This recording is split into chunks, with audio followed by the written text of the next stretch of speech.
இவன் இப்படி யோசிக்கிறத பார்த்தா மனசு மாதிரி அங்க போனாலும் போயிடுவான் போல இருக்கே.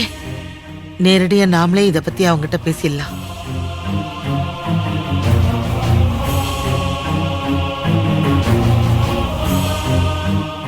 விக்னேஷ், எதை பத்தி இவ்வளவு ஆழமா யோசிச்சுட்டு இருக்க? இல்லம்மா, தேவியோட வளகாப்புக்கு நான் போலான் இருக்கேன்.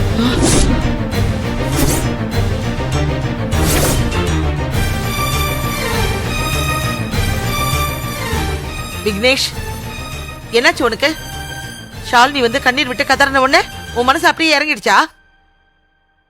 அப்படிலாம் நீ போக கூடாது. நான் உன்னை போக விட மாட்டேன். இல்லம்மா, இத பத்தி தான் நான் நேத்துல இருந்து யோசிச்சுட்டு இருக்கேன். தேவி என்னம்மா பண்ணுவா? அவங்க பண்ண தப்புக்கு அவ என்ன பண்ணுவா?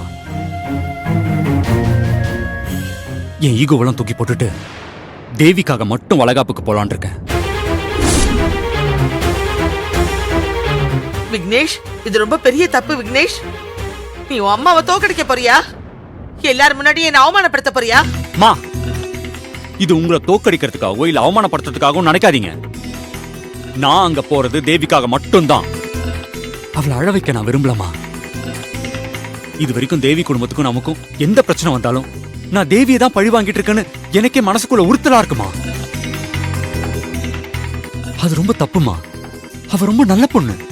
அவளா அன்புயும் ஷாலினியும் ஓடி போய் கல்யாணம் பண்ணிக்கணும்னு சொன்னா, இல்ல அவதான் மூர்த்தி அன்பு அமிச்சு ஆபீஸ்ல என்ன அடிக்க சொன்னாளா? இல்ல அப்படி இருக்கும்போது நான் எதுக்குமா அவளை தண்டிக்கணும்?